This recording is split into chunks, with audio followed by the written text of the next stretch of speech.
Alors, la séance est reprise. La parole est à Monsieur le Premier ministre.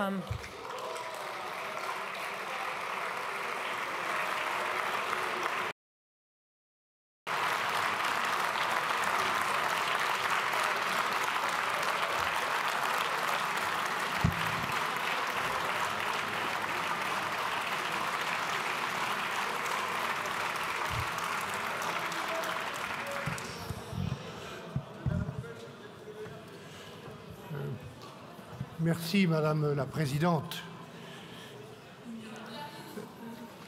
Mesdames et Messieurs les députés, dans ma déclaration de politique générale, il y a tout juste 2 mois, je vous ai exposé une méthode, ma méthode. Une méthode qui est faite d'écoute, de respect, de dialogue, en premier lieu vis-à-vis du Parlement, et vis-à-vis de tous les groupes, je dis bien tous les groupes qui le constituent. Je vous ai également dit et redit que je tiendrai un langage de vérité sur les contraintes qui pèsent sur notre pays, elles sont très nombreuses, et sur les efforts que cela nous impose.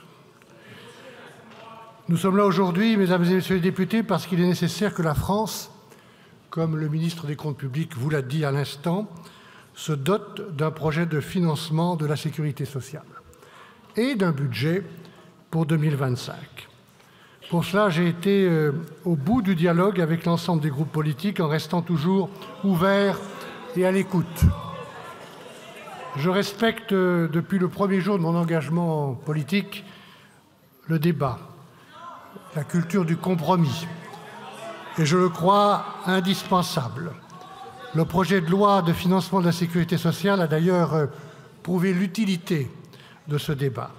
Les très nombreuses heures de travail parlementaire sur ce sujet ont permis d'enrichir le texte du gouvernement et ont conduit, pour la première fois depuis 14 ans, à un accord en commission mixte paritaire. Vous me permettrez à cet instant de remercier les membres de cette commission et en particulier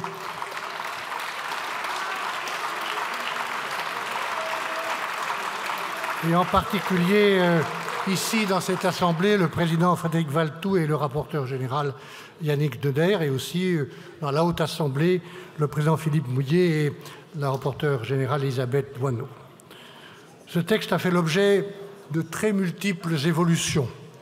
Ce matin encore, nous précisions la portée exacte de la trajectoire financière prévue en indiquant l'engagement du gouvernement à ce qu'il n'y ait pas de déremboursement des médicaments en 2025. Ce texte enrichi, que nous défendons avec conviction, n'est pas un texte anecdotique. Il est une réponse importante aux attentes et aux demandes des Français. Améliorer l'accès des patients à la santé partout sur notre territoire, en Hexagone et Outre-mer, le financement de l'autonomie, augmenter l'attractivité des métiers de l'hôpital, améliorer les retraites des agriculteurs et renforcer leur dispositif d'exonération des cotisations sociales, mieux prévenir les comportements à risque et lutter contre la fraude, protéger la sécurité sociale elle-même en évitant un accroissement de son déficit. Madame la Présidente, Mesdames et Messieurs les députés, ce texte est désormais là. Il est, je crois, désormais temps d'agir pour le mettre en œuvre. Je crois que nous sommes parvenus désormais à un moment de vérité qui met chacun devant ses responsabilités. C'est maintenant à vous, députés, parlementaires de la nation, de décider si notre pays se dote de textes financiers responsables, indispensables et utiles à nos concitoyens, ou alors si nous entrons en territoire inconnu.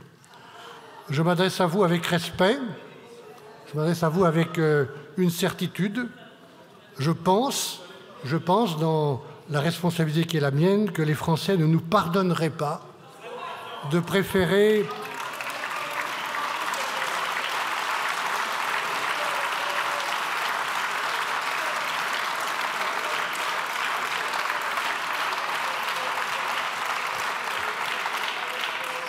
je pense sincèrement que les Français préféraient les intérêts particuliers à l'avenir de la nation.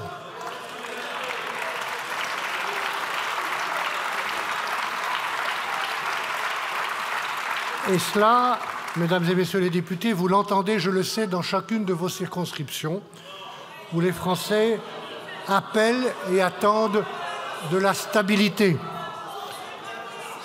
appellent et attendent de la visibilité pour les entreprises et pour leur vie quotidienne. À un moment, et je sais de quoi je parle, où notre pays a tant à faire pour défendre ses intérêts et son influence en Europe et dans le monde. Pas sur le fondement de l'article 49, alinéa 3 de la Constitution. J'engage la responsabilité du gouvernement, de mon gouvernement, sur l'ensemble du projet de loi de financement de la sécurité sociale pour 2025, dans sa version résultant des travaux de la commission mixte paritaire et modifiée par les amendements rédactionnels et de coordination déposés. Et je le fais en appelant à la responsabilité de chacun des représentants de la nation que vous êtes, même si vous devez quitter cet hémicycle, persuadé que notre mission commune, au-delà de nos divergences, est de servir la France et les Français. Désormais, mesdames et messieurs les députés, chacun doit prendre ses responsabilités et je prends les miennes. Merci beaucoup, Monsieur le Premier ministre.